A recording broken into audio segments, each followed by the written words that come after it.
Hello friends, welcome to my YouTube channel Gujarat police study hub.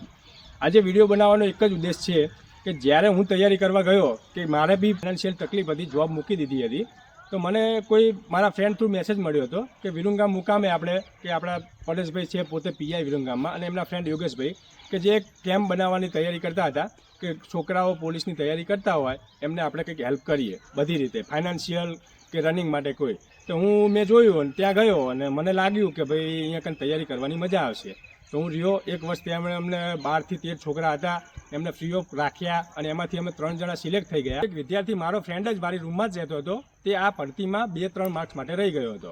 તો હું તેના ઘરે ગયો, મને લાગ્યું કે ફાઇનાન્શિયલ કન્ડિશન છે, અને મેં એમના મમ્મીને વાત કરી કે ભાઈ 13,000ની ભરતી છે, તો બીજી વખત 6 મહિના હજુ તૈયારી કરાવો તો તમારા છોકરાને ગવર્મેન્ટ જોબ મળી જશે। તો એના મમ્મી કે અત્યારે હાલ થોડીક ફાઇનાન્શિયલ તકલીફ છે। તો મેં તો કંઈ વાંધો નહીં, અમારા જોડે એવા કોન્ટેક્ટ છે કે જે આવી રીતના ફાઇનાન્શિયલ વિદ્યાર્થીઓને મદદ કરે છે। ફોન કરીને કીધું કે આ રીતની પ્રોબ્લેમ છે, તો એમને કીધું કે કંઈ વાંધો નહીં, કે આપણે કે હેલ્પ કરીશું। તો તેમને મેં મુલાકાત કરાવી વિદ્યાર્થીઓને, નીતિનભાઈ જોડે મુલાકાત કરાવી, તો એમને 20,000 રૂપિયાની સહાય કરી, અને તે વિદ્યાર્થી પોતે હાલ કેળવણી ધામમાં કાલે એડમિશન લઈ દીધું અને આ નવી ભરતીમાં 6 મહિના સુધી તૈયારી કરવા લાગ્યો।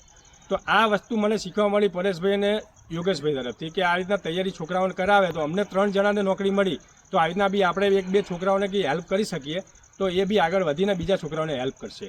તો મૂળ કહેવાનો મતલબ હજી એ જ છે કે પરેશભાઈ, યોગેશભાઈ કે નીતિનભાઈ પાર્ટી પ્લોટવાળા, અલ્પેશભાઈ અને ચિરાગને ફી ભરવામાં જે આપણને મદદ કરી, તો આપણે બી આમાંથી કંઈક શીખીને બીજા છોકરાઓને મદદ કરીએ। આ વિડીયોને તમે સબસ્ક્રાઈબ અને લાઇક ના કરો તો કોઈ પણ વાંધો નહીં, પણ આ વિડીયોને શેર જરૂર કરજો, વિદ્યાર્થીઓને પણ ફાઇનાન્શિયલ કે કોઈ બી રીતે સપોર્ટ મળી શકે। તો બસ